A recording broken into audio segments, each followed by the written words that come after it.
Hi hello everyone, welcome back to Shri Telugu channel world of womens. ఈరోజు video వచ్చేసి egg special curry అండి. ఇది dhaba special curry. దీన్ని ఎలా ప్రిపేర్ చేసుకోవాలో చూసేద్దాం. ఫస్ట్ మనం ఒక ప్యాన్ పెట్టుకొని అది హీట్ అయిన తర్వాత ఆయిల్ యాడ్ చేసుకోవాలి. దీనికోసం మనకు కావాల్సింది అయితే ఎగ్స్ అండి. నేనైతే 4 ఎగ్స్ తీసుకున్నాను. ఎగ్స్, ఆనియన్స్, పోపు దినుసులు, పచ్చిమిర్చి, ఇంకా కరివేపాకు, ఆయిల్, ఇవే సరిపోతాయండి. ఫస్ట్ నేను ఆయిల్ హీట్ అయిన తర్వాత పోపు దినుసులు వేసి అవి కూడా వేగిన తర్వాత ఆనియన్స్ యాడ్ చేస్తున్నాను. నేనైతే 2 పెద్ద ఆనియన్స్ తీసుకున్నాను. కొంచెం ఆనియన్స్ ఎక్కువ ఉంటేనే బాగుంటాయి. బట్ ఆనియన్స్ మాత్రం మంచిగా వేగనియండి. వేగితే దానివల్ల టేస్ట్ చాలా బాగుంటుంది. వేగకపోతే మెత్తగా ఉండి అంత బాగుండదు.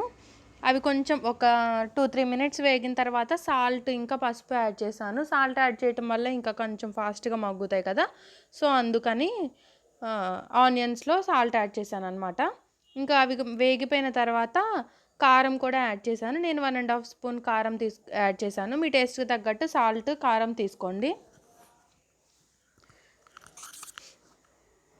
అది కూడా వేసి కొంచెం ఒక 1 మినిట్ అలా పచ్చివాసన పోయే వరకు కారం పచ్చివాసన పోయేదాకా వేగిన తర్వాత ఇప్పుడు మనం ఇందులో ఎగ్స్ యాడ్ చేసుకోవాలి.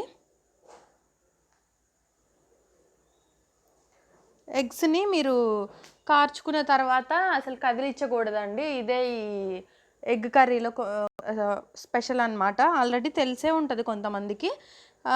ఇలా మనం 4 ఎగ్స్ కార్చేసేసుకొని అన్నీ ఒక సైడ్ కాకుండా 4 సైడ్స్లో వేసుకోండి. అలా వేసుకొని మనం డిస్టర్బ్ చేయొద్దు అనమాట. డిస్టర్బ్ చేయకుండా అలా సో 4 ఎగ్స్ వేసేసుకున్నాం కదా. వేసేసుకున్న తర్వాత మనం వీటిని డిస్టర్బ్ చేయకుండా కొంచెం కాలనివ్వాలండి. కాలితే దాని తర్వాత మనం టర్న్ చేసుకుంటాము. ఇప్పుడు నేను మంచిగా 4 సైడ్స్ కాలటం అంటే అన్ని వైపులా కాలటానికని లైన్స్ లాగా పెడుతున్నాను. ఇంకా కొంచెం ఇలా పక్క కదిలిస్తున్నాను, అంటే అడుగు అంటుతుంది కదా, సో అందుకని అలా కాకుండా ఉంటుందని కదిలిస్తున్నాను అనమాట. మీరు ఎగ్ వేసుకునేటప్పుడే పక్కకు వేసుకోండి. నేను అలా వేసేసినా కానీ ఇది కొంచెం గుంటలాగా ఉండటం వల్ల మధ్యలోకి వచ్చేసేసింది.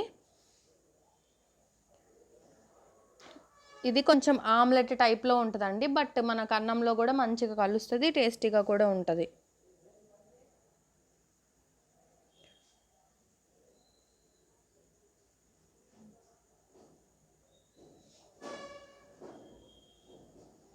అడుగంటకుండా కొంచెం అలా చుట్టూతా కొంచెం లేపుకున్న తర్వాత మధ్యలో డిస్టర్బ్ చేయకుండా అలా ఉంచేసేయాలండి. ఒక 5 మినిట్స్ మగ్గుతుంది మంచిగా. మనం మూత పెడితే ఆ ఎగ్ కూడా మంచిగా కుక్ అవుతుంది. సో అందుకని మూత పెట్టేశాను అనమాట. మూత పెట్టేసిన తర్వాత ఒక 5 మినిట్స్ తర్వాత చూసారు కదా, ఇందాకటి కన్నా కొంచెం గట్టిగా అయింది. ఇప్పుడు మనం వాటిని సైజెస్గా కట్ చేసుకుంటాం అనమాట. అంటే ఒక 4 పీసెస్ అలా కట్ చేసేసుకొని వాటిని టర్న్ చేసుకుంటాం. మనకు టోటల్గా టర్న్ అవ్వదు కదా, ఇంకొక పీసు ఉంటే మనకి వేసుకోవడానికి కూడా మంచిగా ఉంటుంది, అంటే ఎవరి పీస్ వాళ్ళు వేసుకోవడానికి. సో అట్లా 4 పీసెస్గా ఎన్ని ఎగ్స్ వేసుకుంటే అన్ని పీసెస్గా డివైడ్ చేసేసుకొని డివైడ్ చేసుకున్న దాన్ని వేరే సైడ్ కూడా కాలాలి కదా, సో అందుకని టర్న్ చేసుకోండి. కొంచెం కేర్ఫుల్గా చేసుకోండి, లేకపోతే తునిగిపోతుంది.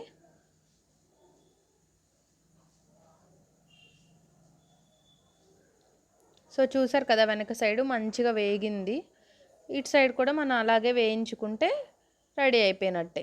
బట్ ఎగ్ లాగా ఉంటుంది. ఇంకా ఫ్రై అంటే కొంతమందికి బాయిల్డ్ ఎగ్ ఇష్టం ఉండదు కదా, సో అలాంటి వాళ్ళకి ఇది కొంచెం బాయిల్ అయినట్టు ఉంటుంది, మనం ఫ్రై లాగా కూడా తిన్నట్టు ఉంటుంది అని ఇలా బాగుంటుంది అనుకొని నాకైతే నచ్చిందండి. సో మీకు కూడా డెఫినెట్గా నచ్చుతుంది. మీకు కూడా ఎవరైనా తెలియని వాళ్ళకుంటే తెలుస్తుంది అని చెప్పేసి వీడియో తీసామన్నమాట. టేస్ట్ అయితే చాలా బాగుంటుందండి, మీరు తప్పకుండా ట్రై చేయండి. ఇలా టర్న్ చేసిన తర్వాత కూడా మనం మూత పెట్టేసి ఒక 5 మినిట్స్ అలా ఉంచేసి తీసేస్తే సరిపోతుంది. చూసారు కదా, ఇందాకటికి ఇప్పటికే కుక్ అయిపోయింది.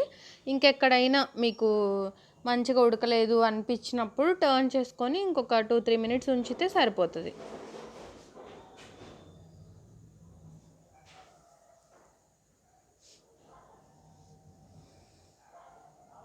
సో ఇది దాబా స్టైల్ కర్రీ అండి. దాబాలో ఇలా డిఫరెంట్గా చేస్తారు. సో బాగుంది అని చెప్పేసి నేను కూడా ట్రై చేశాను, చాలా బాగా వచ్చింది. సో అందుకని మేము ఎప్పుడు ఫ్రై చేసుకోవాలనుకున్నా కానీ ఇలా ట్రై చేస్తాము. ఇంకా అలాగే హోల్ ఎగ్ తిన్నట్టు అంటే ఎగ్ తినాలి మంచిది అంటారు కదా, అలా కూడా తిన్నట్టు కూడా ఉంటుంది దీనివల్ల. అంటే ఫుల్ ఉండదు, దేని డిఫరెన్స్ దానికి ఉంటుంది. బట్ కొంచెం అసలు తినలేని వాళ్ళకి కొంచెం మంచిగా ఉంటుంది అని చెప్పేసి ఇలా ట్రై చేసుకోవచ్చండి. చూసారు కదా, మీకు ఇక్కడ కనిపిస్తుంది ఆ ఎగ్ అలా ఉండిపోయింది, ఉడికిపోయింది మంచిగా. సో ఒక్క 2-3 మినిట్స్ ఉంటే కర్రీ రెడీ అయిపోయిందండి. కొత్తిమీర మీకు ఇష్టమైతే గార్నిష్ చేసేసుకొని సర్వ్ చేసేసుకోండి.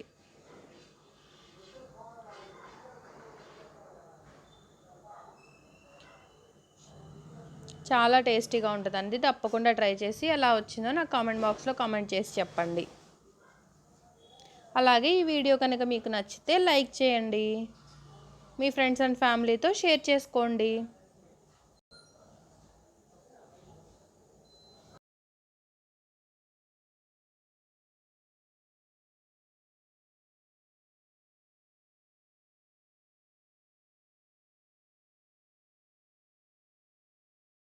నేను సర్వ్ చేసేసుకొని తినేస్తున్నానండి. మీరు చూస్తున్నారు కదా, ఎగ్ అలా ఫుల్ ఎగ్ ఉండిపోతుంది అనమాట.